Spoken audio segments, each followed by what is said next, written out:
क्या हाल है दोस्त। उम्मीद करता हूं आप सब अपने घर पे बिल्कुल ठीक होंगे, बिल्कुल सुरक्षित होंगे और ढेर सारी मेहनत कर रहे होंगे। I Ankit Gyanchandani welcome you all towards this wonderful journey of FMSM. हमारा पेपर नंबर 6 है सीए इंटर के कोर्स में, जिसका नाम है एफएमएनएसएम।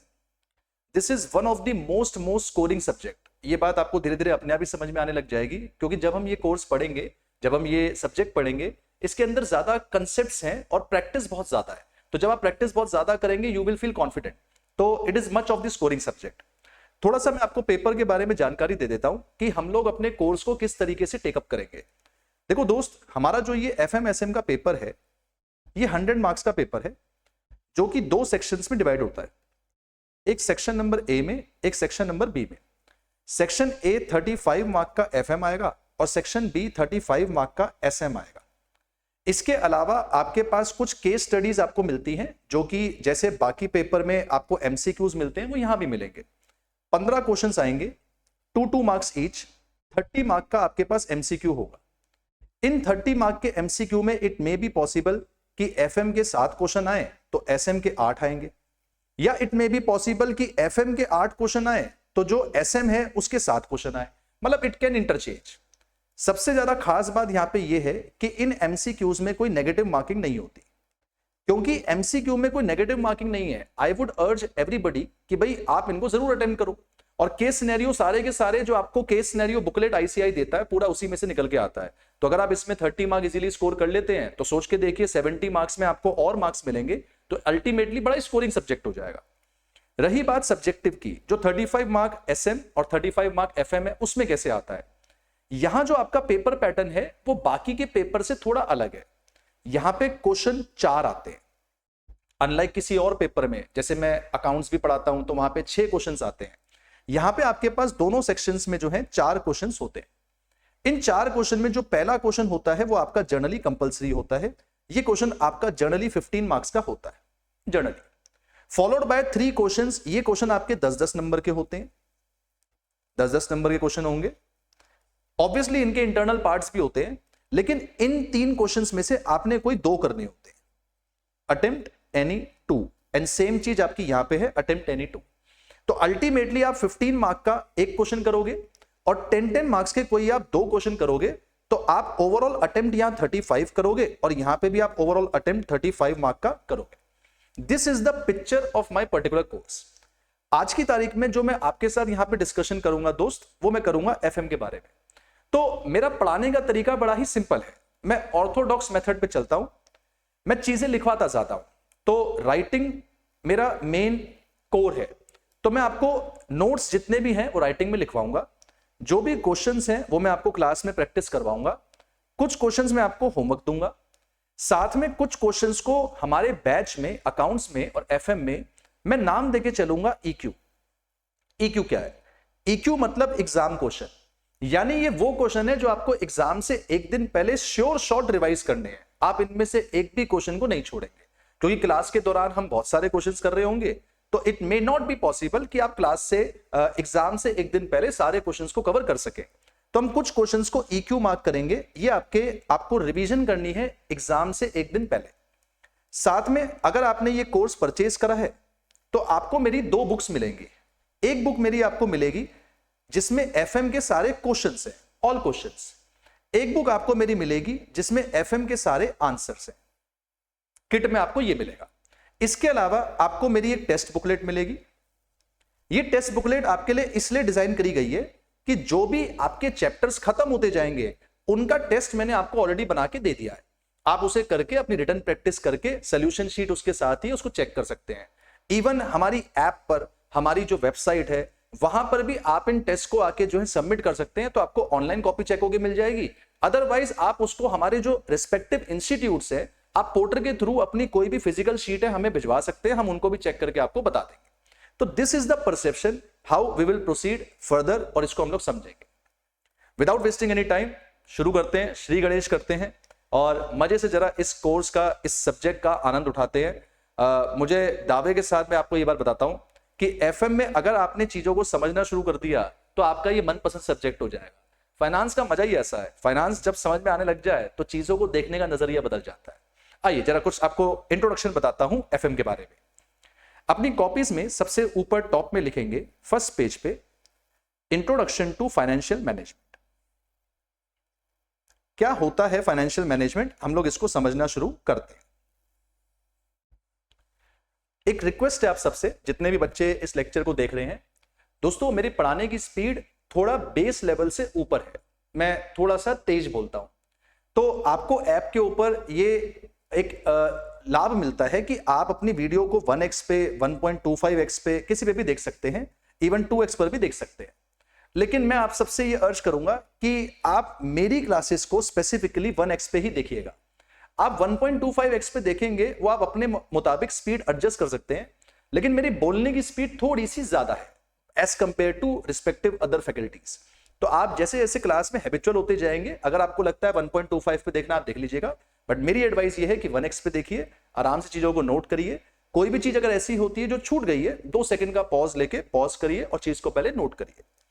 तो हम लोग सबसे पहले बात कर रहे हैं introduction to financial management. Financial management होता क्या है, इसके अंदर मैं आपको सबसे पहले पढ़ाने जा रहा हूं कि फाइनेंशियल मैनेजमेंट का मतलब क्या है।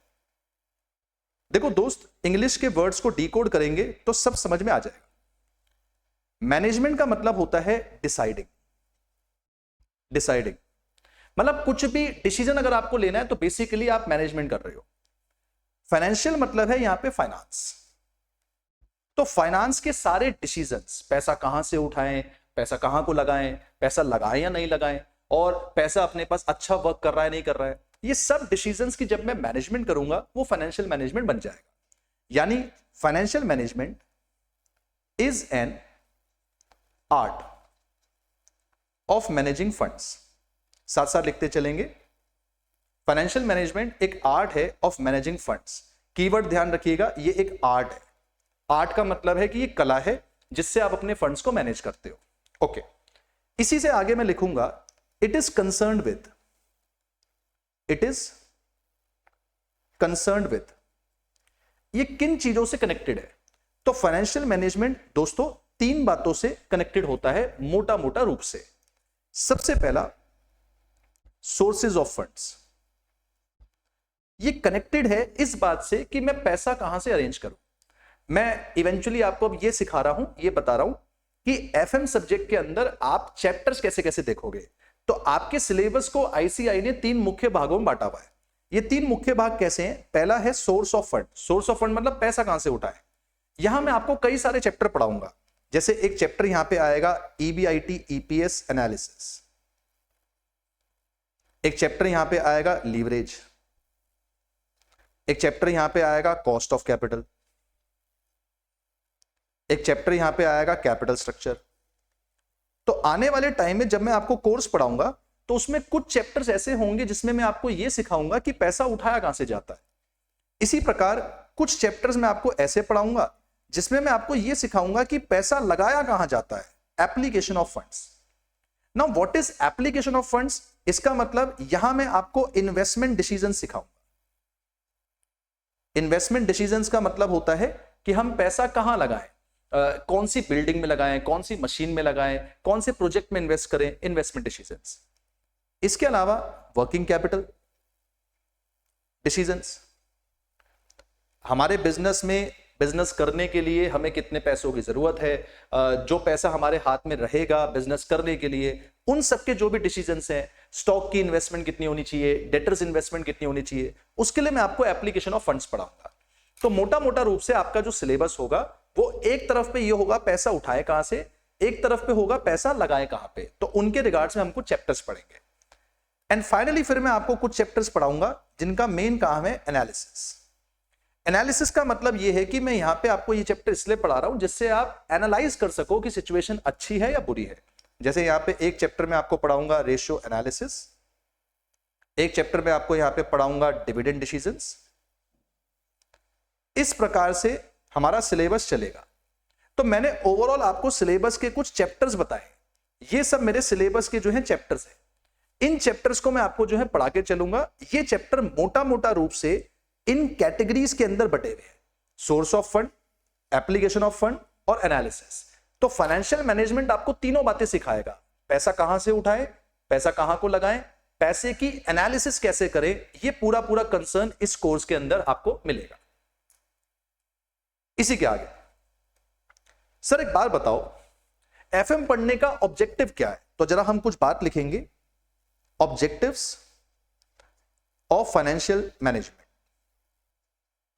ऐसा क्या है कि ये सब्जेक्ट हमारे कोर्स में रखा हुआ है, क्यों हम ये पढ़ रहे हैं? तो ऑब्जेक्टिव्स ऑफ फाइनेंशियल मैनेजमेंट के लिए हम एक फ्लो चार्ट बनाएंगे और इसमें इसको समझेंगे। यहां पे जो पहला ऑब्जेक्टिव है वो है आपका प्राइमरी ऑब्जेक्टिव, और दूसरा जो यहां पे आपका ऑब्जेक्टिव है वो है सेकेंडरी ऑब्जेक्टिव। जब भी हम कभी ऐसे लिखते हैं सेकेंडरी ऑब्जेक्टिव्स और प्राइमरी ऑब्जेक्टिव, इसका मतलब है कि एक हमारा मेन ऑब्जेक्टिव है और एक हमारा मेन को छोड़ के कुछ और एडिशनल ऑब्जेक्टिव्स हैं जो कि एफएम से कंसर्न्ड है। अगर मैं प्राइमरी ऑब्जेक्टिव की बात करूं तो प्राइमरी ऑब्जेक्टिव ये है, to increase wealth of equity share holders. मैंने ये अभी समझाया नहीं है, अभी मैं थोड़ी देर में आपको समझाऊंगा। इस बात को मैं ऐसे भी लिख सकता हूं, to increase market price of equity share of company. Company के इक्विटी शेयर का जो मार्केट प्राइस है हमें बेसिकली वो बढ़ाना है। ये मेरे एफएम का प्राइमरी ऑब्जेक्टिव होता है। प्राइमरी ऑब्जेक्टिव का मतलब है कि जो भी हम एफएम के अंदर कर रहे हैं, हमारा मेन उद्देश्य, मेन लक्ष्य सिर्फ इतना सा है कि हमारी कंपनी का जो इक्विटी शेयर है उसका मार्केट प्राइस बढ़े। सर ऐसा क्यों? थोड़ा सा इसको डिटेल में समझते हैं।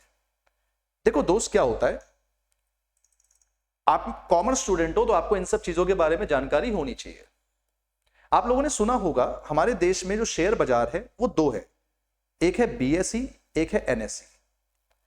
एनएसई की अगर मैं बात बोलूं तो दिस इज निफ्टी, बीएसई अगर मैं बोलूं तो दिस इज सेंसेक्स। दोस्त जानते हो, इन सेंसेक्स के अंदर टॉप 30 कंपनीज का ये इंडेक्स होता है। निफ्टी बोलूं तो निफ्टी में सुनने में लगता है 50, तो यहां पे टॉप 50 कंपनीज का इंडेक्स होता है। अब क्या होता है कि अगर मैं बोलूं सेंसेक्स में सबसे टॉप पर रिलायंस है, फिर नीचे टाटा है, फिर मान लीजिए नीचे बिरला ग्रुप है, फिर मान लीजिए अडानी है, तो ये रैंकिंग्स होती हैं। अब इनकी रैंकिंग किस आधार पर होती है इसको समझते हैं। तो एक वर्ड है, इस वर्ड को बोलते हैं मार्केट कैपिटलाइजेशन। एक वर्ड है, इस वर्ड को बोलते हैं market capitalization. What is market capitalization? इसको ऐसे समझते हैं, आपकी कंपनी के जितने भी इक्विटी शेयर्स हैं, मैं उसको मल्टीप्लाई कर दूंगा आपकी कंपनी का जो प्रिवेलिंग मार्केट प्राइस है उससे। एक वैल्यू आएगी, उस वैल्यू को मैं बोलता हूं market capitalisation. Let's assume Reliance के number of equity share 10,000 equity share है, और रिलायंस का जो अभी करंट मार्केट प्राइस चल रहा है वो 100 रुपए चल रहा है। तो मैं कह सकता हूं कि रिलायंस की जो मार्केट कैपिटलाइजेशन चल रही है वो 10 लाख रुपए की चल रही है। अगर मैं इसी को कंपेयर करूं टाटा के साथ, लेट्स से कि टाटा के पास 9,000 इक्विटी शेयर्स हैं जो उसने मार्केट में इशू करे हैं, और इनका मार्केट प्राइस अभी के टाइम पे 120 रुपए चल रहा है। तो 9,000 इंटू 120, 10,80,000 रुपए इसका मार्केट कैपिटलाइजेशन हो गया। क्योंकि मार्केट कैपिटलाइजेशन यहां पर टाटा का ज्यादा है तो इसकी रैंकिंग ऊपर होगी, और रिलायंस का नीचे है तो इसकी रैंकिंग नीचे होगी। तो आपकी कंपनी का मार्केट प्राइस ऊपर नीचे होने की वजह से आपकी कंपनी की रैंकिंग बदलती रहती है। अब जब जब आपकी कंपनी की रैंकिंग बदलेगी तो सेंसेक्स और निफ्टी के अंदर आपकी रैंकिंग ऊपर नीचे होती रहेगी। देखो, number of equity share generally fix रहते हैं, क्योंकि जब तक मैं शेयर और इशू करूंगा नहीं, ये फिक्स रहेंगे। लेकिन मार्केट प्राइस मार्केट फोर्सेस पर बेस्ड है, तो ये ऊपर नीचे होता रहता है। आपने देखा होगा सीएनबीसी के अंदर भी, शेयर बाजार के अंदर भी शेयर का प्राइस हर सेकंड ऊपर नीचे होता रहता है। इसके ऊपर नीचे होने की वजह से कंपनी का मार्केट कैपिटलाइजेशन बदल जाता है, और इसके बदलने की वजह से कंपनी की रैंकिंग बदल जाती है। तो एक आम कंपनी का हमेशा फाइनेंस को लेकर जो पहला ऑब्जेक्टिव होता है वो ये होता है कि हम सारे डिसीजन ऐसे ले जिससे कंपनी का मार्केट प्राइस इंक्रीज होने लग जाए। दोस्त, अगर कंपनी का मार्केट प्राइस इंक्रीज होने लग जाएगा तो कंपनी की रैंकिंग बेहतर होना शुरू हो जाएगी। अगर कंपनी की रैंकिंग बेहतर होना शुरू हो जाएगी तो कंपनी के लिए एक अच्छी बात है। तो एफएम का जो प्राइमरी ऑब्जेक्टिव है वो ये है कि हमें अपना मार्केट प्राइस इक्विटी शेयर का इंक्रीज करना है। वॉट एवर वी डू, मेरा ऑब्जेक्टिव दिमाग में ये रहेगा कि किसी तरह मेरी कंपनी का मार्केट प्राइस बढ़ जाए। 1 पॉइंट। कई बच्चे कहते हैं सर आप ये कह रहे हो कि आप कुछ भी करोगे वो ये सोच के करोगे कि आपकी कंपनी का मार्केट प्राइस बढ़ जाए, क्या इसका कहना मतलब ये है कि एमपीएस आपके कंट्रोल में है? जी नहीं, मार्केट प्राइस ऑफ शेयर मेरे कंट्रोल में नहीं है, क्योंकि अगर वो मेरे कंट्रोल में होता तो मैं उसको मार्केट प्राइस ही क्यों बोलता। मार्केट प्राइस मार्केट फोर्सेस पर बेस्ड है, मार्केट फोर्सेस ऊपर नीचे होंगी और उसके आधार पर मेरा जो मार्केट प्राइस है वो निकल कर आएगा। लेकिन कुछ हद तक ये मेरे कंट्रोल में है। देखो, अगर मैं अच्छा काम करूंगा तो लोग मेरी सराहना करेंगे, लोग मुझे प्रेस करेंगे, इवेंचुअली मेरी कंपनी का मार्केट प्राइस भी बढ़ेगा। पर अगर मैं बुरा काम करूंगा तो लोग मेरे से दूर भागेंगे और कंपनी का जो मार्केट प्राइस है वो भी नीचे होगा। तो up to some extent company का मार्केट प्राइस मेरे कंट्रोल में है, एंड अल्टीमेटली मैं फाइनेंस में जो भी करूंगा मैं इस उद्देश्य के साथ करूंगा कि मेरी कंपनी का मार्केट प्राइस बढ़ना चाहिए। यह तो बात हुई कंपनी के पर्सपेक्टिव से। अब यही बात आप इक्विटी शेयर होल्डर के पर्सपेक्टिव से सोचो।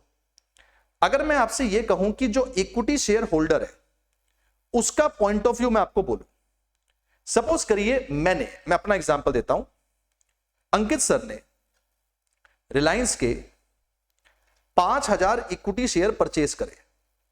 जब मैंने परचेज करे तो मैंने 90 रुपए के भाव पे परचेज करे, यानी जो मैंने अपनी इन्वेस्टमेंट यहां पे लगाई 5 9 जा 45, 4.5 लाख रुपए की इन्वेस्टमेंट मैंने यहां पे लगाई।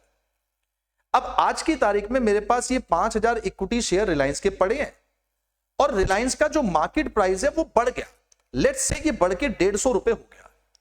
बच्चे बताओ मेरी इन्वेस्टमेंट कितनी हो गई होगी? 5000 वाली जो चीज है आज उसकी कीमत 150 रुपए के हिसाब से हो गई। 5000 इक्विटी शेयर की कीमत 150 रुपए हो गई तो कीमत 7.5 लाख रुपए हो गई। इसका मतलब जब कंपनी का मार्केट प्राइस बढ़ता है तो इक्विटी शेयर होल्डर की यानी मेरी वेल्थ भी तो बढ़ जाती है। वेल्थ मतलब क्या है? जमा पूंजी। जमा पूंजी मतलब क्या है? मेरे एसेट्स। एसेट्स मतलब क्या है कि जो मेरी वेल्थ है वो भी तो बढ़ गई। भैया मैंने 4.5 लाख रुपए मार्केट में लगाया था, आज मेरे 4.5 लाख 7.5 लाख रुपए हो गए। क्यों हुए? क्योंकि शेयर तो उतने ही है, बस कंपनी का जो मार्केट प्राइस है वो क्या हो चुका है? बढ़ चुका है। तो यही तो कंपनी का प्राइमरी ऑब्जेक्टिव है और इसी को मैंने 2 रूप में यहां पे लिख दिया है। पहले मैंने कंपनी के टर्म्स में लिखा है कि कंपनी को अपना मार्केट प्राइस जो है किसी भी हालत में बढ़ाने में सोचना है। कुछ भी करो ये सोच के करो कि मार्केट प्राइस बढ़ जाए। उसी बात को मैंने रिपीट कर दिया और ये बोल दिया कि भैया इक्विटी शेयर होल्डर के कंटेक्स्ट में उनकी वेल्थ बढ़नी चाहिए। तो जब जब कंपनी का मार्केट प्राइस बढ़ेगा इक्विटी शेयर होल्डर की वेल्थ बढ़ जाएगी। बहुत बार आपने देखा होगा न्यूज में ऐसे खबरें आती हैं कि कभी कभार ऐसा आता है इक्विटी शेयर होल्डर की इतनी वेल्थ वाइप आउट हो गई। वो वाइप आउट क्यों हो गई? क्योंकि मार्केट प्राइस धड़ाम से नीचे गिर जाता है। जैसे ही मार्केट प्राइस नीचे गिरता है तो इक्विटी शेयर होल्डर की वेल्थ खत्म, गायब हो गई। तो आपके फाइनेंस का मेन ऑब्जेक्टिव है कि आपको कुछ ऐसा करना है जिससे मार्केट प्राइस बढ़े कंपनी के कॉन्टेक्स्ट में। और अगर मार्केट प्राइस बढ़ेगा तो इक्विटी शेयर होल्डर के कॉन्टेक्स्ट में उनकी वेल्थ भी क्या हो जाएगी? बढ़ जाएगी, मैग्नीफाई हो जाएगी। ये एफएम का मेरा प्राइमरी ऑब्जेक्टिव है। आई होप आपको यह बात क्लियर होगी। लेकिन ये सिर्फ ऑब्जेक्टिव नहीं है, इसके अलावा कुछ एफएम के एक्स्ट्रा ऑब्जेक्टिव्स है। एक्स्ट्रा ऑब्जेक्टिव्स का मतलब कि अगर आप मार्केट प्राइस पे ध्यान दे रहे हो वेल एंड गुड, लेकिन इसके साथ साथ आपको कुछ और अन्य चीजों पर भी ध्यान देना है। ये अन्य ऑब्जेक्टिव्स क्या हैं? सबसे पहला, to ensure availability of funds. आपने सबसे पहले ये इंश्योर करके चलना है कि आपके पास पैसे की अवेलेबिलिटी हो, यानी जब पैसे की आपके पास नीड हो तो भैया पैसा अवेलेबल हो, ऐसा नहीं हो कि पैसा अवेलेबल ही ना हो। तो सेकेंडरी ऑब्जेक्टिव एफएम का यह भी कहता है कि आपके पास पैसा हर वक्त बरकरार रहे। Second, to ensure safety of funds. FM का ऑब्जेक्टिव यह भी कहता है कि पैसा बरकरार रहे और सुरक्षित रहे। देखो, पैसा बरकरार होना एक अलग बात है, पैसा सुरक्षित होना एक अलग बात है। ऐसा भी नहीं कि तुम पैसा किसी एक ऐसी हाईली रिस्की इन्वेस्टमेंट में डाल दो कि पलक झपकते ही सफा हो जाए, मतलब गायब हो जाए। तो पैसे को सेफ भी रखना है और पैसे को अवेलेबल भी रखना है, दोनों होना चाहिए। ये सेकेंडरी ऑब्जेक्टिव में आया। तीसरा, third, to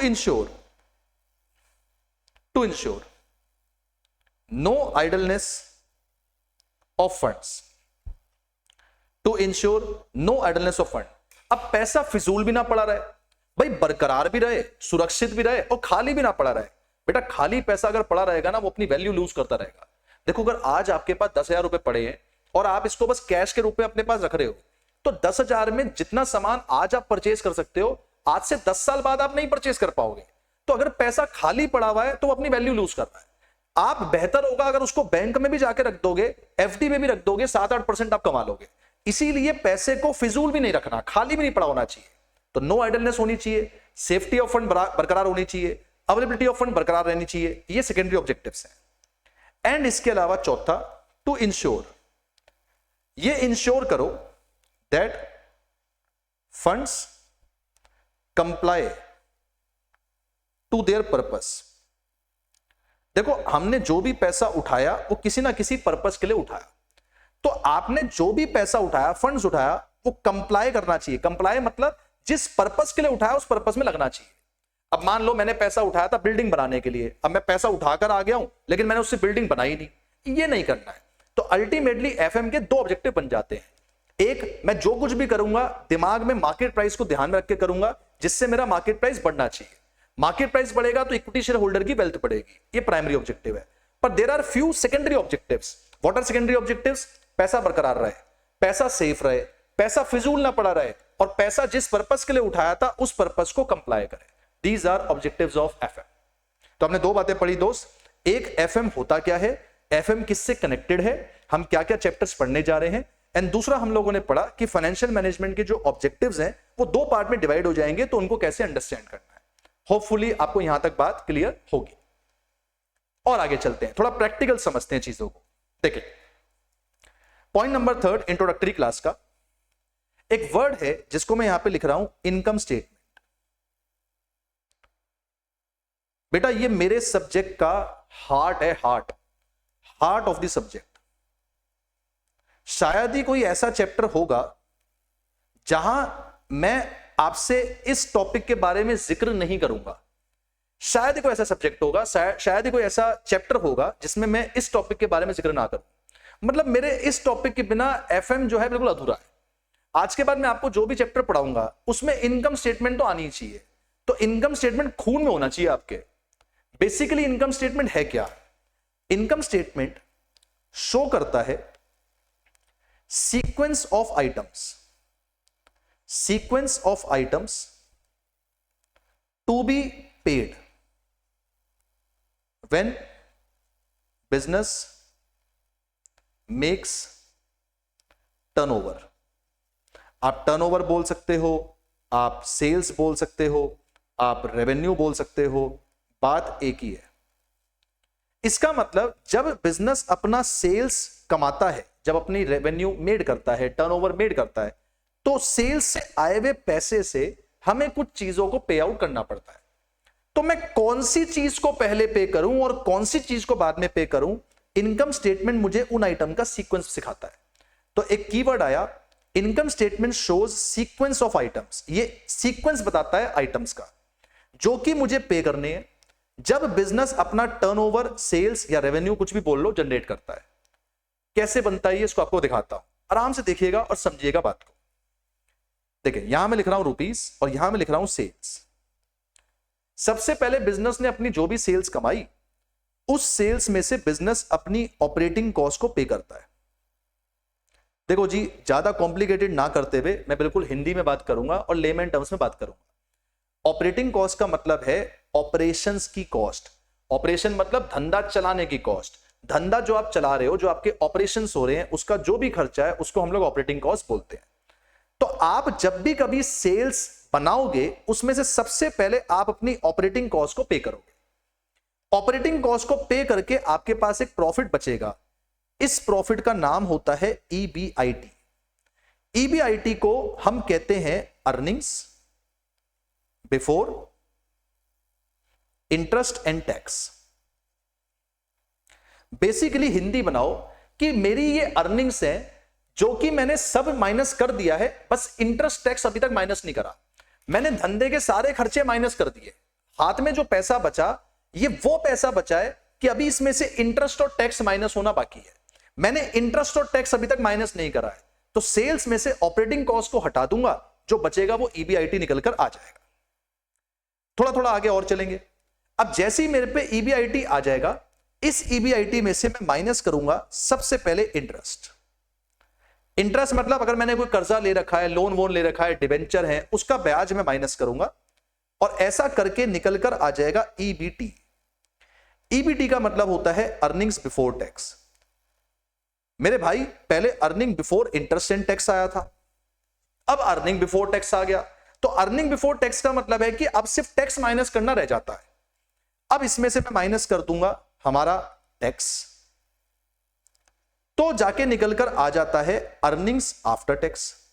earning after tax का मतलब होता है कि अब मैंने बिजनेस में जो सेल्स कमाई उससे अपने सारे धंधे के खर्चे भी माइनस कर दिए और उसमें से मैंने अब अपना इंटरेस्ट भी हटा दिया और उसमें से मैंने अपना टैक्स भी हटा दिया। तो सबसे पहले सेल्स में से अपने पास ऑपरेटिंग कॉस्ट गया तो आपका आ गया EBIT, EBIT में इंटरेस्ट गया तो आ गया EBT, EBT में टैक्स गया तो आ गया EAT। इसके बाद भी कहानी खत्म नहीं होती। अब क्या होगा, अर्निंग आफ्टर टैक्स में से हम सबसे पहले माइनस करेंगे प्रेफरेंस डिविडेंड। ये जो प्रेफरेंस डिविडेंड में माइनस कर रहा हूं, ये इसलिए कर रहा हूं कि टैक्स देने के बाद आपके हाथ में जो पैसा बचता है, आप उस पैसे में से इक्विटी शेयर होल्डर को, प्रेफरेंस शेयर होल्डर को डिविडेंड देते हो। लेकिन पहले हमेशा डिविडेंड प्रेफरेंस शेयर होल्डर को दिया जाता है, इसीलिए वो प्रेफरेंस कहलाता है। तो आप पहले प्रेफरेंस डिविडेंड दे दोगे और ऐसा करने के बाद आपके पास बच जाएगा EFE। आपके पास बच जाएगा EFE। EFE का मतलब होता है अर्निंग्स फॉर इक्विटी। इसका मतलब कि आपने अपने इक्विटी शेयर होल्डर्स के लिए कितना पैसा कमाया। देखो, इक्विटी शेयर होल्डर कंपनी के मालिक होते हैं, तो कंपनी के मालिक के लिए तो पैसा अंत में ही बचेगा। मालिकों के पास वो पैसा जाता है जो आखिरी में बचता है।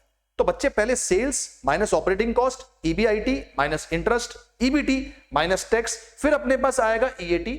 देन EAT में से अगर आपने प्रेफरेंस डिविडेंड भी पे कर दिया तो अर्निंग फॉर इक्विटी आ जाएगा। इस अर्निंग फॉर इक्विटी में से अंत में कभी कभार हम पे कर देते हैं इक्विटी डिविडेंड, क्योंकि अब मैं प्रेफरेंस वालों को डिविडेंड दे चुका हूं तो इक्विटी डिविडेंड अब मैं दे सकता हूं। प्रेफरेंस को डिविडेंड पे करे बगैर मैं इक्विटी का डिविडेंड नहीं दे सकता। अगर फिर भी मेरे पे पैसा बच जाए तो इसको मैं बोलता हूं अर्निंग्स रिटेन्ड। रिटेन्ड का मतलब है कितना पैसा मेरे हाथ में बचा। ये मेरी एक इनकम स्टेटमेंट होती है। एक बार क्विकली जरा इसको ध्यान से देखेंगे, क्योंकि अभी मैं आने वाले 10 से 15 मिनट सिर्फ इसी टॉपिक के ऊपर चर्चा करूंगा। देखो दोस्त, एक और बार फिर से, आपने जितना पैसा कमाया सेल्स, उसमें से माइनस कर देंगे ऑपरेटिंग कॉस्ट, बचेगा EBIT, माइनस कर देंगे इंटरेस्ट, बचेगा EBT, माइनस कर देंगे टैक्स, बचेगा EAT, माइनस कर देंगे प्रेफरेंस डिविडेंड, बचेगा अर्निंग फॉर इक्विटी, और फिर अगर इक्विटी डिविडेंड दे दिया तो जाके बच जाएगा अर्निंग रिटेन। यानी देखा जाए तो मैंने जो अपनी सेल्स कमाई, मैं उसमें से किस ऑर्डर में चीजों को माइनस करूंगा, ये मेरी इनकम स्टेटमेंट मुझे बताती है। अच्छा सर, एक काम करते हैं, इस इनकम स्टेटमेंट को एक बारी फिर से बनाते हैं, लेकिन अब की बार मैं कुछ चीजों को खोलूंगा। ध्यान देना कैसे। तो I am drawing this income statement once more, but I would be changing some items. Pay attention. सबसे पहले जो सेल्स है एज इट इज है, no change, as it is. अब सेल्स में से जो ऑपरेटिंग कॉस्ट है, मैं ऑपरेटिंग कॉस्ट माइनस नहीं कर रहा। मैं आपको बताना चाहता हूं, ऑपरेटिंग कॉस्ट का मतलब होता है धंधे की वेरिएबल कॉस्ट और धंधे की फिक्स कॉस्ट। आप इकोनॉमिक्स पढ़ के आ रहे हो बाबू, धंधे में सारा खर्चा फिक्स थोड़ी ना होता है, धंधे में तो कुछ खर्चा वेरिएबल भी होता है। तो ऑपरेटिंग कॉस्ट में वेरिएबल खर्चा भी है, फिक्स खर्चा भी है। अब आप मुझे बताइए, पहले मैंने यहां पे ऑपरेटिंग कॉस्ट को माइनस किया था। अब अगर मैं आपसे कहूं कि मैं वेरिएबल अलग से माइनस कर दूं, फिक्स अलग से माइनस कर दूं, तो तब भी EBIT जाएगा। पर आप मुझे सोच के बताइए, देखते हैं क्या आप ये बात समझ पाते हैं या नहीं। क्या मैं धंधे में पहले वेरिएबल कॉस्ट को माइनस करूंगा या मैं पहले अपने फिक्स कॉस्ट को माइनस करूंगा? सोच के देखिए, थोड़ा दिमाग लगाइए, take a moment, think about it, थोड़ा सोचिए, फिर मैं आपको बताता हूं।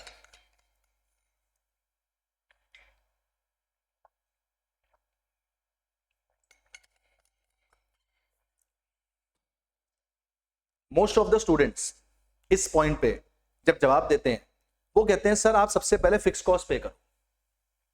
बच्चे का सोचना गलत नहीं है। बच्चा कहता है कि सर फिक्स कॉस्ट धंधे के ऊपर बर्डन डाल देता है, तो पहले आप फिक्स कॉस्ट को निकालो। जबकि मैं आपको बोलूं, फाइनेंस पढ़ने का यही मजा है। फाइनेंस में आप चीजों को अलग तरीके से सोचते हो।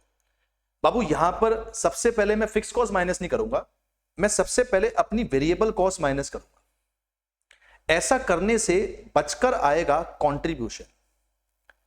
क्योंकि आप सब पीछे अकाउंट्स पढ़कर आ रहे हो, तो आपकी भाषा में, मैं जनरल भाषा में बोलूं, अभी के लिए मान लीजिए कि ये ग्रॉस प्रॉफिट है, कुछ देर के लिए मान लीजिए ग्रॉस प्रॉफिट है। फिर मैं इसमें से जो पैसा बचा उसमें से माइनस कर दूंगा फिक्स कॉस्ट। तो दोबारा से, क्योंकि मैंने वेरिएबल और फिक्स माइनस कर दिया, तो ऑपरेटिंग कॉस्ट ही माइनस कर दिया, तो बचकर मेरा वही आ जाएगा जो ईबीआईटी पहले आ रहा था, ये वही आ जाएगा। अब यहां आपके मन में एक डाउट घूम रहा होगा कि सर जी ये क्या चक्कर है, आपने पहले वेरिएबल कैसे माइनस कर दिया, आपको तो पहले फिक्स कॉस्ट माइनस करना चाहिए था। कोई बात नहीं, एक बार समझते हैं, देखें कैसे, गौर करें। मैं एक बार इसके नीचे पहले सब कुछ लिख देता हूं। ईबीआईटी के नीचे सब कुछ सेम रहेगा। ईबीआईटी में से माइनस करेंगे इंटरेस्ट, तो निकल कर आ जाएगा आपका ईबीटी। फिर ईबीटी में से माइनस करेंगे टैक्स, तो निकल कर आ जाएगा आपका ईएटी। फिर ईएटी में से माइनस करेंगे प्रेफरेंस डिविडेंड, तो निकल कर आ जाएगा आपका ईएफई, अर्निंग फॉर इक्विटी। फिर अर्निंग फॉर इक्विटी में से अगर कोई इक्विटी डिविडेंड है, हम लोग उसको माइनस करेंगे, तो दोस्त निकल कर आ जाएगा अर्निंग्स रिटेन्ड। अर्निंग्स रिटेन का मतलब यह हो गया कि आपके हाथ में कितना पैसा बचा। अब मैं आपका डाउट का आंसर दे रहा हूं कि पहले वेरिएबल क्यों, बाद में फिक्स क्यों, और पहले फिक्स क्यों नहीं और बाद में वेरिएबल क्यों नहीं। गौर करते हैं, थोड़ा सा आगे चलेंगे और बात को समझेंगे। देखो दोस्त क्या है, कुछ देर के लिए आप मान लीजिए कि आपका एक आइसक्रीम स्टॉल है, यह आपकी एक आइसक्रीम स्टॉल है। अब मेरी ड्राइंग पे मत जाना दोस्त, मेरी ड्राइंग बड़ी खतरनाक है। ये आइसक्रीम स्टॉल है आपका।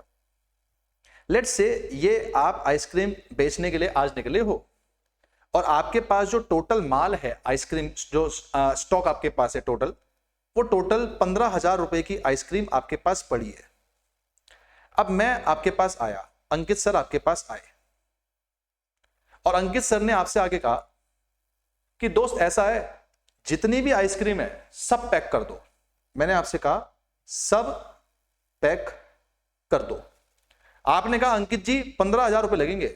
मैं कहा दोस्त लेना 15,000 रुपए, लेकिन सारी आइसक्रीम पैक कर दे। तो आज में आपकी जो सेल्स है वो कितने की हो गई, 15,000 रुपए की हो गई। अब मैं आपका पर्सपेक्टिव लिख रहा हूं, आइसक्रीम सेलर का जो पॉइंट ऑफ व्यू है मैं वो लिख रहा हूं, ये मेरी सेल्स है। अब दो बातें हैं, इसमें से मैं अपनी पहले वेरिएबल कॉस्ट माइनस करूं या पहले फिक्स कॉस्ट माइनस करूं। तो पहले समझते हैं कि आपके धंधे की वेरिएबल कॉस्ट क्या होगी। वेरिएबल कॉस्ट का मतलब है कि आप अपना जो दुकान में जो सामान भर रहे हो वो वेरिएबल कॉस्ट है। ज्यादा बेचना है तो ज्यादा खर्चा करना पड़ेगा। देखो वेरिएबल कॉस्ट का मतलब है जो आप आइसक्रीम खरीद के आओगे, आइसक्रीम परचेज करोगे, ये आपकी वेरिएबल कॉस्ट है। आप आइसक्रीम के साथ साथ टिश्यू पेपर भी परचेज करोगे, क्योंकि ये टिश्यू पेपर आप लोग, कोई आइसक्रीम खाएगा आप उसको दोगे। आप इसके साथ कप्स भी परचेज करोगे, कभी कभार कोई लोग कहते हैं कि भाई आइसक्रीम के साथ एक कप भी दे दो। आप इसके साथ स्पून्स भी परचेज करोगे। ये सब आपकी क्या है, वेरिएबल कॉस्ट है कि जितनी ज्यादा आइसक्रीम बिकेगी उतनी ज्यादा आप ये उनको जो है दोगे। फिक्स कॉस्ट का क्या काम है, कुछ इलेक्ट्रिसिटी चार्जेस इसमें लगेंगे।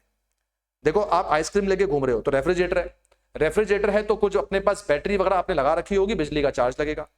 अब आप ऐसे रोड पे लेके रेडी अपनी लगाओगे तो इतनी आसानी से तो लगेगी नहीं, एमसीडी वाले भी आपसे पैसे ले लेंगे। अल्टीमेटली इसका जो अपने पास आपने ये स्टॉल लिया हुआ है, लेट्स से कि ये जो स्टॉल है ये भी आपका नहीं है, ये भी आपने भाड़े पे लिया हुआ है, तो रेंट ऑफ स्टॉल जाएगा। इनको सबको फिक्स कॉस्ट क्यों बोलते हैं, क्योंकि ये खर्चा चाहे आइसक्रीम बिके ना बिके आपको पे करना पड़ेगा। और इन सबको वेरिएबल क्यों बोलते हैं, क्योंकि ये खर्चा आपको सिर्फ तब करना पड़ता है जनाब जब आपकी आइसक्रीम बिकेगी। तो कुछ खर्चे ऐसे हैं जो आइसक्रीम बिकने के ऊपर निर्भर हैं, और कुछ खर्चे ऐसे हैं जो कि आइसक्रीम बिकने के ऊपर निर्भर नहीं। अब आपने मेरे से ये कहा है, आपका दिमाग ये कहता है कि सर जी पहले फिक्स कॉस्ट को माइनस करो। जरा कनेक्ट करना एग्जांपल पे और समझना ठंडे दिमाग से जो मैं आपको बात बोल रहा हूं, तो आपको मेरी बात आसान लगना शुरू हो जाएगी। मैं आपके पास आया, मैं आपकी पूरी 15,000 की आइसक्रीम पैक करवा के लेके चला गया, आपने 15,000 की सेल मुझे कर दी। अब आप मुझे बताओ, अगले दिन आप अपनी रेडी लेके निकलोगे तो भैया खाली रेडी लेके थोड़ा निकलोगे यार।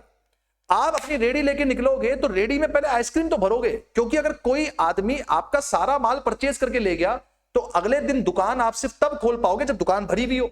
जब दुकान भरी हुई नहीं होगी तो दुकान कैसे खोलोगे। तो सेलर पर्सपेक्टिव पे सोचूं, मैं पहले फिक्स कॉस्ट को पे नहीं करूंगा, मैं पहले वेरिएबल कॉस्ट को पे करूंगा। वेरिएबल कॉस्ट पे करने से मेरा धंधा एक दिन और चल पाएगा। गोइंग कंसर्न प्रिंसिपल को ध्यान रखो, मैं वेरिएबल कॉस्ट पे करूंगा तो मेरा धंधा एक दिन और चल पाएगा। जब मेरा धंधा एक दिन और चल पाएगा तो इस वजह से मुझे पहले क्या निकालना चाहिए, वेरिएबल कॉस्ट। डाउट नंबर 2, आपका डाउट आ सकता है, सर अगर हम बिजली के चार्जेस, एमसीडी के चार्जेस, रेंट को नहीं निकालें तो वो लोग हमारा ये जो रेडी है, जो स्टॉल है, यही जब्त कर लेंगे। बेटा ऐसा है, फिक्स चार्जेस हर महीने देने होते हैं। कभी कभार क्या होता है कि आपने इस महीने नहीं दिए तो क्या दिक्कत हो गई, आप अगले महीने जोड़ के दे देना। तो फिक्स कॉस्ट को अगले महीने टाला जा सकता है बाबू, वेरिएबल कॉस्ट को नहीं टाला जा सकता। वेरिएबल कॉस्ट तो एक ऐसी चीज है, अगर आज आपने नहीं करा तो कल आप सुबह दुकान ही नहीं खोल पाओगे, कल आप सुबह रेडी लेके निकल नहीं पाओगे, तो धंधा ही जब नहीं चल पाएगा तो कैसे काम चलेगा। इस पर्सपेक्टिव के माध्यम से आपको यह बात हमेशा ध्यान रखनी है कि सेल्स में से हम जब भी पहले माइनस करेंगे तो पहले वेरिएबल कॉस्ट माइनस करेंगे और उसके बाद अगर कोई पैसा हमारे पास बच जाएगा तो हम क्या माइनस करेंगे, फिक्स कॉस्ट। आई गेस आपको ये बात क्लियर होगी। नहीं क्लियर होती एक बार वो एग्जांपल दोबारा देखिएगा, नहीं तो आपके पास जब आपने क्लासेस परचेज करी होंगी तो एक डाउट सपोर्ट का सिस्टम आपको मिला होगा, आप उस पर मेरे से ये डाउट में पूछ सकते हैं। नीचे सब कुछ बिल्कुल सेम चलेगा। तो मैंने यहां पे 2 बातों को चेंज कर दिया। पहले मेरी इनकम स्टेटमेंट में मैं सेल्स में से सीधा ऑपरेटिंग कॉस्ट डायरेक्ट माइनस कर रहा था, अब मैंने उस ऑपरेटिंग कॉस्ट को भी तोड़ दिया, खोल दिया मैंने उसको। जब मैंने उसको खोल दिया तो पहले वेरिएबल माइनस हुआ, फिर क्या माइनस हुआ, फिक्स कॉस्ट। तो सेल्स में से अगर मैं वेरिएबल कॉस्ट को माइनस कर दूं, हाथ में जो पैसा बचता है उसे बोलते हैं कंट्रीब्यूशन। उस कंट्रीब्यूशन में से अगर मैं फिक्स कॉस्ट भी निकाल दूं तो क्या बच जाएगा, ईबीआईटी।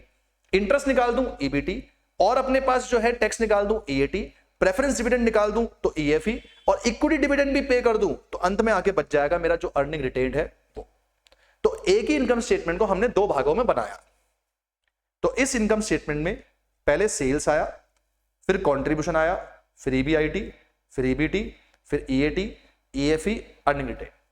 ये हुई मेरी दूसरी बात। मजा नहीं आ रहा है, हम एक और बार इसको बनाएंगे। मजा नहीं आ रहा है, अभी तक अपने पास ऐसा लग रहा है कि यार ये मजा नहीं है, इसको थोड़ा सा एक और बार और बनाते हैं, क्योंकि ये हार्ट ऑफ द चैप्टर है, ये हार्ट ऑफ द सब्जेक्ट है। तो जब तक ये बात दिमाग में और बिल्कुल खून में नहीं उतर जाए तब तक हम लोग इसी पे टिके रहेंगे। एक और बार से बनाएंगे, आइए जरा देखें कैसे। मैं फिर से उठा रहा हूं सेल्स को, और मैंने फिर से सेल्स को लिखा, फिर से मैंने सेल्स में से उठा के माइनस कर दिया अपना वेरिएबल कॉस्ट। तो बताइए दोस्त, निकल कर क्या आएगा, निकल कर आ जाएगा कंट्रीब्यूशन। आपकी भाषा के लिए मैंने इसमें एक नाम दे दिया है कि कंट्रीब्यूशन को आप ग्रॉस प्रॉफिट बोल सकते हो। टेक्निकली बिल्कुल सेम ये नहीं होता, लेकिन अभी के लिए आप इसको ऐसा बोल सकते हो। जैसे ट्रेडिंग अकाउंट में सेल्स में से cost of goods sold minus करते हो तो आपका जीपी निकल कर आ जाता है, उसी तरह से सेल्स में से वेरिएबल कॉस्ट हटाओगे तो फाइनेंस के अंदर कंट्रीब्यूशन इसको हम बोलते हैं। अब देखिए मैं चेंज क्या कर रहा हूं, ध्यान दीजिएगा, आराम से समझिएगा। अब मैं धंधे की जो फिक्स कॉस्ट माइनस करता हूं उसको भी तोड़ रहा हूं। पहले मैंने ऑपरेटिंग कॉस्ट को तोड़ा था, ये चेक करो। सबसे पहले मैंने ये जो मेरी ऑपरेटिंग कॉस्ट है मैंने इसको तोड़ा वेरिएबल में और फिक्स में। अब बेटा जी मैं फिक्स को भी तोड़ रहा हूं 2 रूप में। कैसे? मैंने कहा मैं सबसे पहले सारी फिक्स कॉस्ट माइनस कर दूंगा, सिर्फ डेप्रीसिएशन को माइनस नहीं करूंगा। सर क्या डेप्रीसिएशन हमारी फिक्स कॉस्ट है? भाई फिक्स कॉस्ट है। मैं आपको बताता हूं क्यों फिक्स कॉस्ट है। कई बच्चे कहते हैं सर मशीन चलेगी तो ही तो डेप्रीसिएशन लगेगा। गलत बात है, सोचना ही गलत है। डेप्रीसिएशन मशीन चलने पे आधार नहीं है, मशीन चल सकती है या नहीं इस पे आधार है। अगर आपने अकाउंट्स के अंदर AS 10 पढ़ा हुआ है तो आपको सिखाया गया होगा कि डेप्रीसिएशन उस दिन से चार्ज नहीं होता जब से एसेट यूज हो रहा है, बल्कि उस दिन से चार्ज होता है जब से एसेट रेडी फॉर यूज हो रहा है। भाई साहब मैं ये कैलकुलेटर परचेज करके आया, ये यूज होने की कंडीशन में है, लेकिन मैं इसको यूज नहीं कर रहा। इसका मतलब ये नहीं है कि मैं इस पर डेप्रीसिएशन नहीं लगाऊंगा, इस पर डेप्रीसिएशन लगता रहेगा। यानी कि डेप्रीसिएशन भी आपकी एक फिक्स कॉस्ट है। आपने कोई नया एसी परचेज करा, कोई ट्यूबलाइट, कोई फैन, कोई टेबल, कोई चेयर, कुछ भी परचेज करा, अगर वो यूज होने की स्थिति में है तो धंधे में उस पर डेप्रीसिएशन लगेगा। अब वो यूज आप करो या नहीं करो उससे कोई मतलब नहीं है। तो भाई साहब डेप्रीसिएशन भी एक फिक्स कॉस्ट है। पर मैंने क्या करा, मैंने अपनी सारी फिक्स कॉस्ट यहां माइनस कर दी, सिर्फ डेप्रीसिएशन माइनस नहीं करा। जानते हो अब जो मेरा प्रॉफिट निकल कर आता है उसका नाम क्या पड़ गया? उसका नाम पड़ता है इबिट्टा। ये वर्ड आपने शार्क टैंक के अंदर बहुत सुना होगा, इबिट्टा। शार्क्स पूछते हैं अपने जो सामने प्रोस्पेक्ट्स आते हैं उनसे कि आपका इबिट्टा मार्जिन कितना है। तो इबिट्टा का मतलब ये हो जाता है earnings before interest tax. Very important, अब डी और ए आ गया। कई बच्चे डी को डिविडेंड बोलते हैं, गलत, डिविडेंड नहीं, डेप्रिसिएशन एंड अमोर्टाइजेशन। आप लोग अकाउंटिंग स्टूडेंट्स हैं, आप लोगों को पता होगा डेप्रिसिएशन टेंजिबल एसेट्स पे लगता है, अमोर्टाइजेशन इनटेंजिबल एसेट्स पे। तो मैंने अपने धंधे में सारी वेरिएबल कॉस्ट पे कर दी, कंट्रीब्यूशन बचा, कंट्रीब्यूशन में से भी मैंने सारी फिक्स कॉस्ट पे कर दी, सिर्फ डेप्रिसिएशन पे नहीं करा। तो अल्टीमेटली जो मेरा प्रॉफिट निकला, अर्निंग बिफोर इंटरेस्ट टैक्स तो निकला, लेकिन अभी तक मैंने डेप्रिसिएशन भी पे नहीं करा, तो आखिरी में डीए लग गया। तो ईबीआईटी की जगह पे आज की तारीख में क्या निकल कर आ गया, इबिट्टा। अब इसके नीचे पूरा सेम चलेगा, सोचो कैसे। अब मैं इसमें से डेप्रिसिएशन अलग से माइनस कर दूंगा एंड अमोर्टाइजेशन अलग से माइनस कर दूंगा। जब मैं इसको जानते हो अलग से माइनस करूंगा तो अब फिर से निकल कर आ जाएगा ईबीआईटी। ध्यान से देखें, फिर से देखें। सबसे पहले था ऑपरेटिंग कॉस्ट। ऑपरेटिंग कॉस्ट के दो टुकड़े कर दिए, वेरिएबल फिक्स्ड। फिक्स के भी दो टुकड़े कर दिए, एक फिक्स कॉस्ट सारी और एक डेप्रिसिएशन, उनको अलग कर दिया। तो पहले जो यहां पे निकल रहा था वो निकल रहा था सेल्स, फिर यहां पे निकला कंट्रीब्यूशन, फिर यहां पे निकला इबिट्टा, और अब इबिट्टा में से भी डेप्रिसिएशन हटा दिया तो क्या निकल कर आ गया, ईबीआईटी। नीचे सब कुछ सेम चलेगा। ईबीआईटी में से इंटरेस्ट जाएगा तो बच जाएगा ईबीटी, ईबीटी में से हमारा टैक्स चले जाएगा तो बच जाएगा ईएटी, ईएटी में से हमारा प्रेफरेंस डिविडेंड चले जाएगा तो बच जाएगा ईएफई, और ईएफई में से अंत में हमारा माइनस हो जाएगा इक्विटी डिविडेंड अगर कोई है तो सोचिए क्या बच के आ जाएगा, हमारी अर्निंग्स रिटेन्ड। यानी एक ही चीज को निकालने के कई सोच है, कई विचारधारा है, आइडियोलॉजीज है, लेकिन कंसेप्ट जो क्रक्स का रहता है वो सेम रहता है। बस फर्क इतना है कि मैं चीजों को एक साथ माइनस कर रहा हूं या मैं चीजों को अलग माइनस कर रहा हूं। एक बार रिपीट करते हैं और अपने दिमाग में इस चीज को फिर से बिठाते हैं। दोस्त, सबसे पहले सेल्स में से ऑपरेटिंग कॉस्ट चला गया तो ईबीआईटी। दोस्त, ईबीआईटी में से इंटरेस्ट चला गया ईबीटी, ईबीटी में से टैक्स चला गया ईएटी। मेरे साथ साथ बोलिएगा, आई एम अज्यूमिंग कि जब आप लेक्चर देख रहे हैं तो आप मेरे साथ साथ बोल रहे होंगे।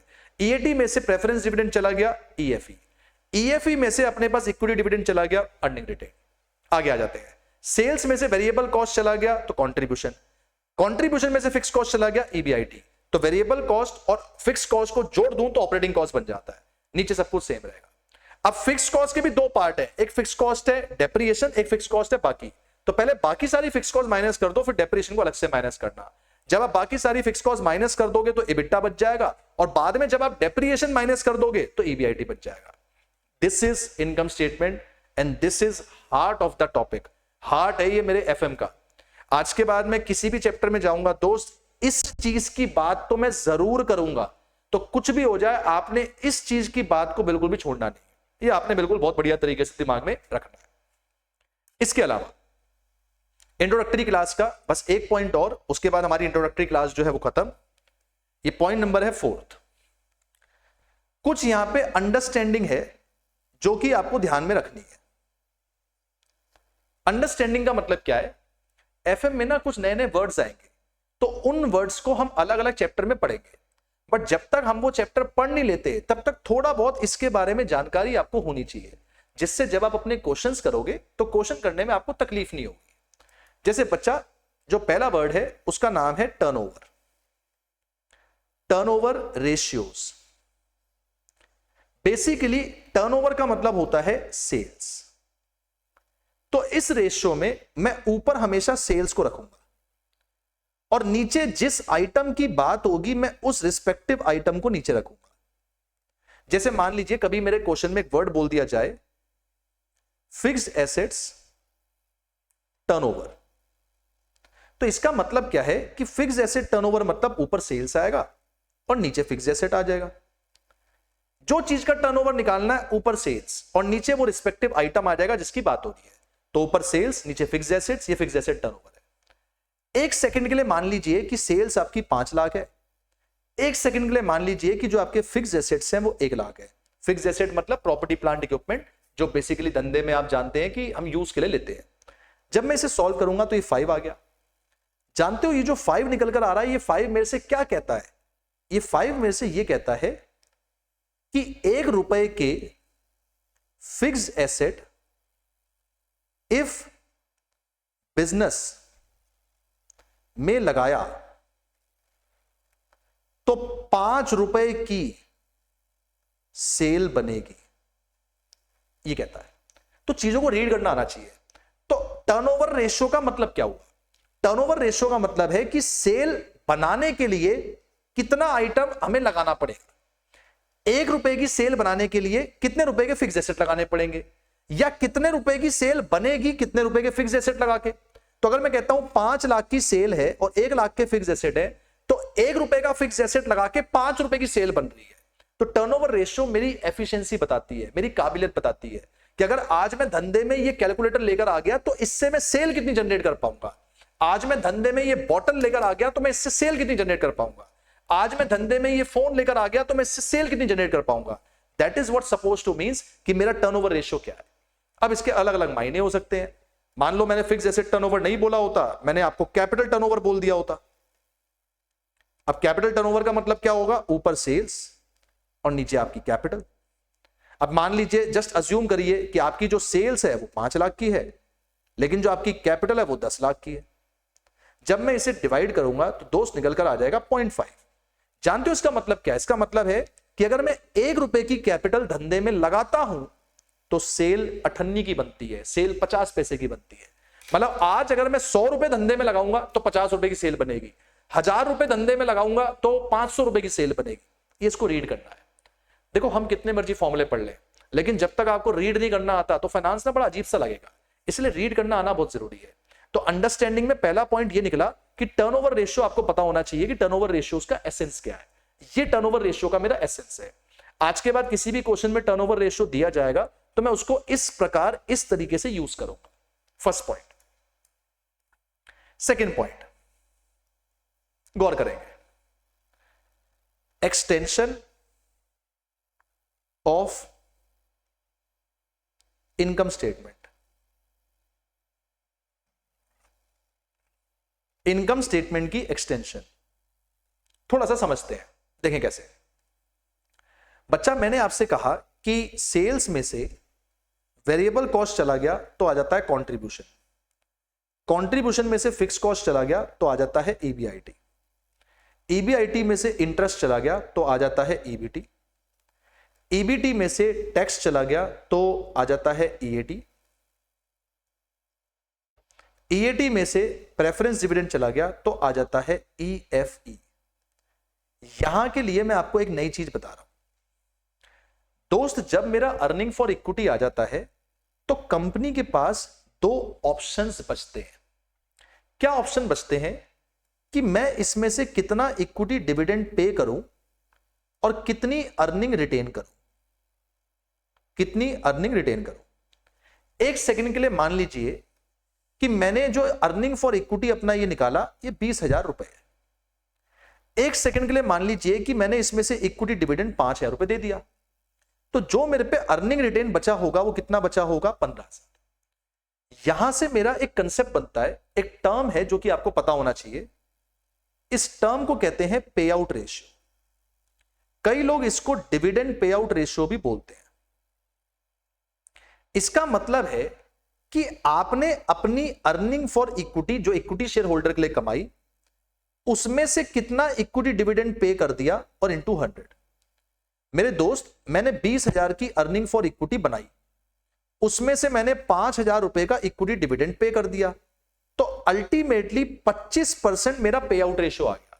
यानी अगर इक्विटी वालों के लिए मैं 20,000 रुपए कमाता हूं तो मैं 5,000 का डिविडेंड दे देता हूं, यानी जो 25% है ये मेरा पे आउट रेशियो हो गया। तो पे आउट रेशियो का बेसिक मतलब यह है कि मैंने कितनी इक्विटी की अर्निंग में से कितना डिविडेंड दे दिया। अब पे आउट रेशियो को अगर मैं उल्टा कर दूं, इसका उल्टा होता है रिटेंशन रेशियो। रिटेंशन रेशियो का मतलब है कि मेरी अर्निंग में से मैंने कितनी अर्निंग रिटेन कर ली। रिटेन करने का मतलब है अपने पास बचा के रख ली, मतलब मैंने डिविडेंड देने के पास खुद के पास कितना बचा लिया। अब सोचो अगर मैं इसको निकालूं तो मेरे दोस्त, मेरी जो अर्निंग इस एग्जांपल में है वो 20,000 है और मैंने जो रिटेन कर लिया वो 15,000 है। अगर मैंने 20 में से 15 रिटेन कर लिया तो बच्चा ये कितना निकल कर आ गया? Retention ratio 75%। तो यहां से एक कंसेप्ट बनता है कि पे आउट रेशियो रिटेंशन रेशियो का मतलब पता होना चाहिए।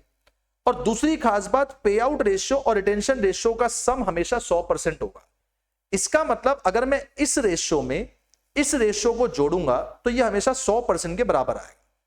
इसका मतलब अगर मेरा कंपनी 30% डिविडेंड दे देता है तो मतलब 70% रिटेन करता है। अगर मेरी कंपनी 10% डिविडेंड दे देता है तो मेरे भाई 80% रिटेन करता है। अगर मेरी कंपनी 9% अपने पास डिविडेंड दे देता है तो 91% अपने पास जो है रिटेन करता है। ये 10 के साथ ये 90 होगा, 90%। मतलब अगर मैं 10% पे कर देता हूं तो 90% रिटेन करूंगा, 30% पे कर दूंगा तो 70% रिटेन करूंगा, 9% पे कर दूंगा तो 91% रिटेन करूंगा। तो पे आउट में और रिटेंशन रेशियो में मुझे अंडरस्टैंडिंग पता होनी चाहिए। वेरी इंपॉर्टेंट, पे out ratio and retention ratio ध्यान रखिएगा, वेरी वेरी वेरी इंपॉर्टेंट, सिर्फ इक्विटी शेयर्स के लिए। बच्चे कहते हैं सर डिविडेंड तो प्रेफरेंस भी होता है। नो, मैं कितना पे करूं कितना रिटेन करूं ये डिसीजन इक्विटी शेयर्स के ऊपर बेस्ड होता है। तो ये जो कंसेप्ट है ये सिर्फ तभी लागू होगा जब मैं ईएफई तक पहुंच जाऊंगा। जब तक मैं ईएफई तक पहुंचा ही नहीं तब तक ये कंसेप्ट लागू ही नहीं होगा। तो ये इसको आपने ध्यान रख के चलना है। Okay, this is concept number 2। Hopefully आपको ये भी क्लियर होगा। नहीं हुआ एक बार पॉज करके रिवाइंड करके दोबारा से इस चीज को देखें, ये बहुत आसान है, आपको क्लियर हो जाएगा। तीसरी बात, एक टर्म है पर शेयर आइटम्स। पर शेयर आइटम्स, जैसे अभी अभी मैंने आपसे कहा कि मेरा अर्निंग फॉर इक्विटी 20,000 रुपए आया और इसमें से मैंने इक्विटी डिविडेंड पे करा 5,000 रुपए और मैंने जो अर्निंग रिटेन कर ली दोस्त, वो मैंने रिटेन कर ली 15,000 रुपए।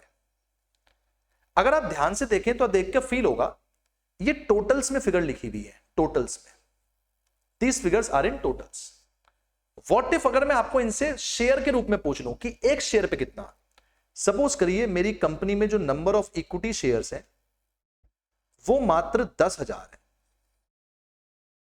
अब अगर मैं आपसे बोलूं कि मेरे बच्चे अर्निंग्स पर शेयर यानी कि मेरे बिजनेस में मेरा ईपीएस कितना होगा, तो इस ईपीएस को इस कदर समझिए कि मैंने जो अपनी टोटल अर्निंग फॉर इक्विटी बनाई वो 20,000 रुपए की बनाई, जबकि मेरी कंपनी में जो नंबर ऑफ इक्विटी शेयर है वो कितने हैं 10,000।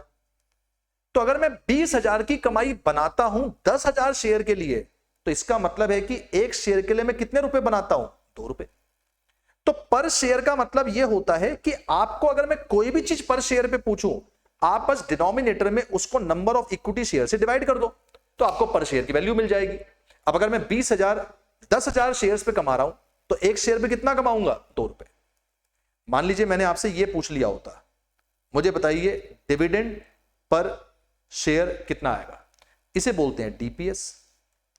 अब इसका मतलब है कि अगर मैं इक्विटी डिविडेंड 5,000 रुपए का पे करता हूं और मेरे पास जो नंबर ऑफ इक्विटी शेयर है वो 10,000, तो 10,000 शेयर्स को मैं 5,000 रुपए का डिविडेंड देता हूं। इसका मतलब एक शेयर पे जो मैं डिविडेंड देता हूं वो 50 पैसे का देता हूं। तो पर शेयर आइटम्स का मतलब बड़ा सिंपल सा है कि एक शेयर पे कितना। तो अगर आपको टोटलिटी में पता है उसको नंबर ऑफ इक्विटी शेयर से डिवाइड कर दो, आपको एक शेयर की जो जानकारी है वो मिल जाएगी। इसी तरह से मान लीजिए, अब आप बताइएगा, पॉज करके बताइएगा, बताइए अगर मैं आपसे पूछूं कितनी अर्निंग्स मैंने रिटेन करी पर शेयर, इसे बोलते हैं आरपीएस, रिटेंशन पर शेयर। अब रिटेंशन पर शेयर का मतलब यह है कि मैंने कितनी अर्निंग्स रिटेन करी। तो कितनी रिटेन करी, 20 में से 5 अगर दे दिया तो बच्चे 15,000 में रिटेन कर रहा हूं। और अगर नंबर ऑफ इक्विटी शेयर से मैं इसको डिवाइड कर दूं तो नंबर ऑफ इक्विटी शेयर मेरे पे हैं 10,000, 10,000 से अगर मैं इसको डिवाइड कर दूं तो मैंने 1.5 रुपए की जो अर्निंग है वो रिटेन करी होगी। और देखकर ये बात समझ में भी आती है कि अगर मैं 2 रुपए कमाता हूं, 2 में 50 पैसे में डिविडेंड दे देता हूं, तो मतलब जो 1.5 रुपए होगा वो मैं रिटेन करता हूं। तो एफएम में पर शेयर आइटम को निकालना कोई रॉकेट साइंस नहीं है। पर शेयर वाले आइटम को किसी को भी निकालना है तो बस नीचे divide number of equity share से कर दो, आपका आंसर निकल कर आ जाएगा। ऐसे ही एक चीज और होती है जो मैंने अभी आपको सिखाई नहीं है, पर अगर आप मतलब समझ गए हो इंट्रोडक्टरी क्लास का तो आप इसको डिकोड कर पाओगे। मेरे बच्चे, अगर मैं आपसे पूछूं मार्केट प्राइस पर शेयर कैसे निकालेंगे, इसको बोलते हैं एमपीएस। एमपीएस का जो मतलब अपने पास है वो क्या है कि एक शेयर का मार्केट प्राइस कितना है। तो सबसे पहले नीचे रखेंगे नंबर ऑफ इक्विटी शेयर। मेरे पास नंबर ऑफ इक्विटी शेयर 10,000 है। अब बताओ ऊपर क्या रखें। याद करो, मैंने आपको एक वर्ड बताया था कि कंपनी की रैंकिंग ऊपर नीचे होती रहती है, और कंपनी की रैंकिंग ऊपर नीचे किस आधार पर होती है। एक वर्ड बताया था मैंने, याद करें, एक वर्ड मैंने बताया था, मार्केट कैपिटलाइजेशन। ये जो मार्केट कैपिटलाइजेशन है इसको बोलते हैं मार्केट कैप। ये जो मार्केट कैप अपने पास है ये आपके क्वेश्चन में गिवन होगा। लेट्स अज्यूम कि जो आपकी मार्केट कैपिटलाइजेशन है वो 50,000 रुपए की है। इसका मतलब मार्केट में जो आपकी कंपनी की वैल्यू चल रही है 50,000 रुपए चल रही है, आपकी कंपनी के शेयर 10,000 है, तो 50 डिवाइड बाय 10 यानी आपकी कंपनी का मार्केट प्राइस पर शेयर कितना हो जाएगा, 5 रुपए। और यही तो मैंने आपको ऊपर फॉर्मूला बताया था, याद करें, आज की क्लास जब शुरू हुई थी तो मैंने आपको यही बताया था कि एफएम का जो प्राइमरी ऑब्जेक्टिव है उसमें मार्केट कैपिटलाइजेशन को कैसे निकालते हैं कि number of equity share into MPS. अब बच्चे अगर मुझे एमपीएस निकालना है तो ये नंबर ऑफ इक्विटी शेयर इससे डिवाइड हो जाएगा, और यही फॉर्मूला मैंने आपको लिखवाया। तो फ्लैशबैक में जब जाओगे तो सारी कड़ियां आपस में जुड़ना शुरू हो जाएंगी। कंडीशन बस ये है कि आपको कड़ियां जोड़ना आना चाहिए। तो मार्केट प्राइस पर शेयर इस तरीके से निकलेगा। अल्टीमेटली फंडा वही चल रहा है, कोई भी चीज आपको पर शेयर पे निकालनी है तो आपको उसको नंबर ऑफ इक्विटी शेयर से डिवाइड करना है और आप पर शेयर आइटम पे पहुंच जाओगे। ये इसका फंडामेंटल है। ऐसे ही सेकंड लास्ट प्रिंसिपल आज का, फोर्थ, कई बार ऐसी चीज होती है जिसमें मैं आपको बोल दूंगा कि यील्ड निकालो, यील्ड आइटम्स। यील्ड आइटम का मतलब होता है कोई भी चीज मार्केट प्राइस के कॉन्टेक्स्ट में कितना है। मतलब ऊपर मैं रिस्पेक्टिव आइटम को रखूंगा और नीचे मैं एमपीएस रखूंगा तो मुझे पता चल जाएगा यील्ड कितना है। यील्ड को रीड करने का मतलब यही है कि मेरे मार्केट प्राइस के कॉन्टेक्स्ट में कोई चीज कितनी है। फॉर एग्जाम्पल, अगर मैं आपसे बोलूं कि बच्चा मुझे अर्निंग यील्ड बताओ, अर्निंग यील्ड, तो अर्निंग यील्ड का मतलब यह है कि मैं आपसे यह पूछना चाह रहा हूं कि market price of equity share के कॉन्टेक्स्ट में आप कितना अर्निंग पर शेयर बना लेते हो। अब ऊपर वाले एग्जांपल से बोलूं तो मार्केट प्राइस 5 है और अर्निंग पर शेयर की बात करूं तो वो अपने पास यहां पे था 2 रुपए, जो हम लोगों ने निकाला था ऊपर, ये चेक करें 2 रुपए। तो अगर मैं यहां पे बात करूं, ये 2/5 हो गया, इसका मतलब ये अपने पास 40% हो गया। यानी इसका मतलब ये हो गया कि मेरे मार्केट प्राइस के कॉन्टेक्स्ट में जो मेरी अर्निंग है वो कितना, 40%। यानी ये है कि अगर आज मैं इक्विटी शेयर मार्केट प्राइस के भाव पे खरीदता हूं तो मेरी 40% अर्निंग उसके ऊपर क्या होगी, बन जाएगी। That is known as earning yield.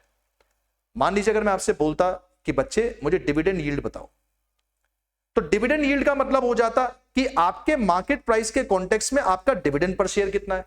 अब बताओ, ₹5 ये, और जो डिविडेंड अपने पास यहां पे है वो 0.5 है, इसका मतलब है कि ये 10% आ जाता। यानी अगर मैं मार्केट प्राइस के कॉन्टेक्स्ट में डिविडेंड को निकालूं तो डिविडेंड यील्ड बन जाता है। यानी 5 रुपए देके अगर आज मैं कोई शेयर परचेज करता हूं तो मुझे उस पे 50 पैसे का डिविडेंड मिलेगा, तो 10% मेरा डिविडेंड यील्ड हो गया। मार्केट में ऐसे अनेक आइटम चलते हैं। एक रियल लाइफ में आइटम चलता है जिसका नाम है रेंटल यील्ड। अब सोचो रेंटल यील्ड का मतलब क्या होगा। जब आप एफएम के टर्म से वाकिफ हो जाते हो ना तो चीजें समझना बड़ा आसान हो जाता है। तो रेंटल यील्ड का मतलब होगा कि प्रॉपर्टी की मार्केट वैल्यू क्या चल रही है, मार्केट वैल्यू, और उस पे आप एक साल में रेंटल कितना अर्न कर लेते हो। मान लो किसी प्रॉपर्टी की मार्केट वैल्यू 1 करोड़ चल रही है, 1 खोखा चल रही है, और एक साल में जो आप रेंट कमा रहे हो, लेट से आप 25,000 रुपए पर मंथ का रेंट बना रहे हो, तो साल भर का जो रेंट हो गया वो 3 लाख हो गया। तो अगर मैं आपसे बोलूं कि आप साल में 3 लाख का रेंट बनाते हो 1 करोड़ की मार्केट वैल्यू वाली प्रॉपर्टी पे, इसका मतलब आपका रेंटल यील्ड 3% हो गया। यानी आपकी मार्केट वैल्यू के कॉन्टेक्स्ट में आपकी कोई चीज कितने की है उसको हम लोग बोलते हैं यील्ड। तो यील्ड जब भी मैं आपसे पूछूं नीचे मार्केट प्राइस रख दो, ऊपर जो आइटम है वो रख दो। टर्नओवर जब भी मैं आपसे पूछूं ऊपर सेल रख दो, नीचे आइटम रख दो। पर शेयर आइटम में आपसे जब भी पूछूं तो नीचे नंबर ऑफ इक्विटी शेयर रख दो। तो इस तरीके से आपने चीजों को सोचना है कि भैया आइटम निकालते टाइम पे ना मुझे ये फंडा क्लियर होना चाहिए कि कौन सी चीज सर पूछ रहे हैं। तो टर्नओवर का मतलब कुछ और है, यील्ड का मतलब कुछ और है, पर शेयर का मतलब कुछ और है। इस तरीके से आपको चीजों को सोचना है। आई गेस आपको इंट्रोडक्टरी एफएम थोड़ा समझ में आया होगा। आज की क्लास में हमने सिर्फ 4 बातें पढ़ी हैं। एफएम क्या है, एफएम का ऑब्जेक्टिव क्या है, एफएम का हार्ट मतलब इनकम स्टेटमेंट, और कुछ एफएम में जो वर्ड्स बार बार रिपीट होंगे हमने उनको समझने की कोशिश करी है। आने वाली क्लासेस के अंदर हम इसी तरह से चैप्टर्स को पढ़ेंगे, बहुत सारी चीजें लिखेंगे, बहुत सारे क्वेश्चन सॉल्व करेंगे, जिससे हमारा मोमेंटम और कॉन्फिडेंस दोनों इंक्रीज होता रहेगा। मिलते हैं अपने नेक्स्ट लेक्चर के अंदर। टिल देन अपना ख्याल रखिए, ढेर सारी मेहनत करिए और बिल्कुल बिल्कुल बिल्कुल मुस्कुराते रहिए, मजे से एकदम, मौज से एकदम बढ़िया तरीके से पढ़िए। Bye bye, take care, see you soon.